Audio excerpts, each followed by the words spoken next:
What's up, guys? Cedric Alvarez here, and today I want to talk to you about wholesaling real estate.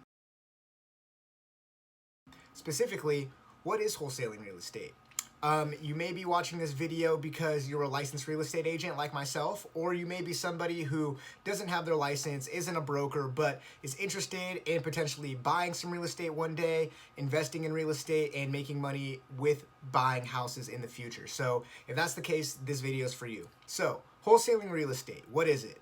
It's basically a strategy that you can use with very little experience, very little money out of pocket, and very little hands-on work, to be honest, in order to buy properties and then basically quick flip them to cash investors in order to turn a little bit of a profit, right? So with wholesaling real estate, like I said, it is very hands-off.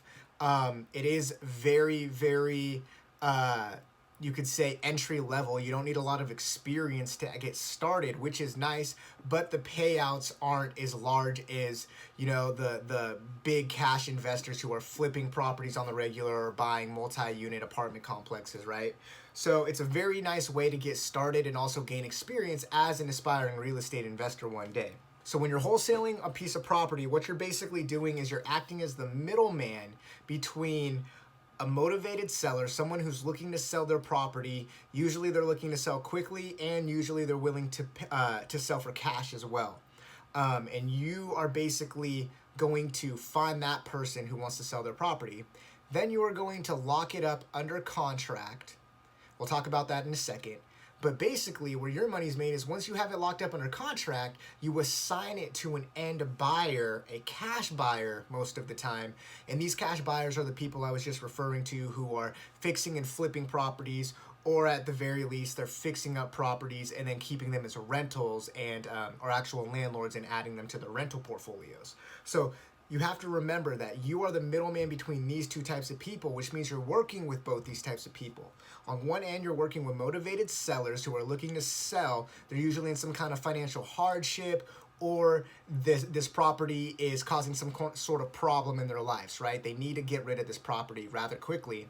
And then you're also looking for people who are real estate investors on the other end. These are your typical fix and flippers. These are your typical landlords who are looking for more rentals, anybody like that. Now, when you identify these properties, let's talk about these properties just real quick. I don't want to dive too in depth because this is like a kind of a beginner video. But when you're looking for these properties, you have to remember that these are properties that aren't typical real estate listings. If you're a broker, you're probably used to going to the nicer looking houses, the ones that are just remodeled, the ones that are newer and not as old, because they're going to be higher price listings, right? In wholesaling, it's the complete opposite. We are looking for rundown homes, sometimes vacant homes, but homes that are really in need of repair. And the reason you have to remember that is because you have to remember the end buyer that you're going to be selling the property to eventually. They are somebody who is looking to put money into a property to get the value of it increased in order to sell it for a profit at a future date. So with that being said, when you reverse engineer that, the properties you go after have to be sort of run down. They have to need repairs. Maybe they're older. Maybe the layouts just aren't as good. Maybe, something happened and the property got damaged. Something like that. Now, you're going to go and you're going to offer to purchase this property for a particular amount. You're going to have to run some numbers, run some comparables, and see what the property is worth in its damaged condition. Is it as-is condition? That's another important thing. You're telling the seller you're paying the property or buying the property in as-is condition, meaning they don't have to make any repairs for the property. They don't have to do any kind of open houses for the property. You're going to purchase it right then and there with this contract. Once you offer them a price, you guys come to an agreement. You're going to literally get the home under contract for that price. It's a legitimate purchase and sale agreement. Then within that purchase and sale agreement, you're going to have a closing window. Usually you give yourself a period of time. Me and my partner like to do 30 days at least to give us an amount of time to then go find that end buyer. This now starts the clock, right? You have the contract to the home. Now you have to find an end buyer who would be interested in fixing up that property, and you're going to assign the contract to them for a fee. Now this is where you get paid. We call this an assignment fee. So let's say you bought the property for $100,000 and you find a buyer who's willing to buy the property for $110,000. So you assign it to them and you make that $10,000 difference between what you purchased it for from the seller and what the buyer is willing to pay for it. Does that make sense?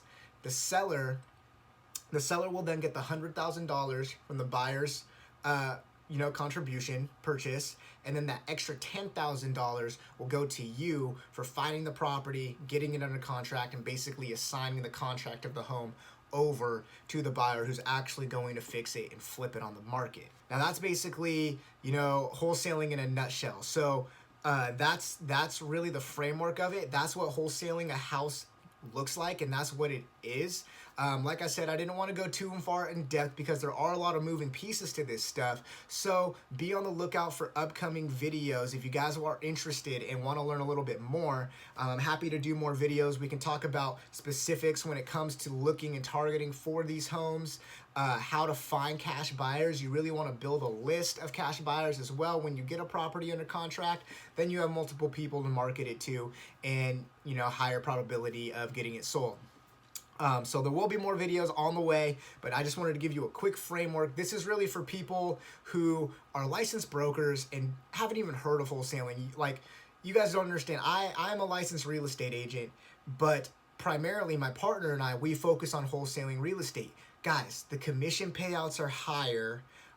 There's less people doing it because there's less agents out there who even really know what a wholesale transaction is. You have no idea how many real estate agents I've met in the industry where I'm at in my market who have no idea what a wholesale transaction even looks like.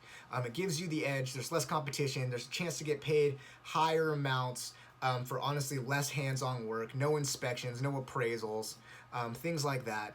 And then for people who, aren't licensed, the great thing about wholesaling is it's technically an investment strategy. You don't need to be a licensed broker, guys. Being a licensed broker has its advantages, but it also has some disadvantages, and we can get into that at another time. But honestly, anybody can come off the street and start wholesaling real estate, and if they know what they're doing, they have an opportunity to make way more money than any broker out there. Trust me. So it's a great strategy, especially for you who are interested in creating wealth in real estate one day. Maybe you want to be a flipper or a rental property owner one day. This is a great way to get started, a great way to know how to identify deals, work with leads, and figure out what types of properties to target. If you guys like the video, please give it a thumbs up, subscribe to the channel. I'm planning to do at least one video a week for now, but it's time to start showing you guys what Pat and I are doing. We have a wholesale transaction closing this week, and it's going to be a $15,000 payout. So, think about that. If you guys want to learn more, we're happy to help, happy to share some knowledge with you guys. All right, till next time. Later.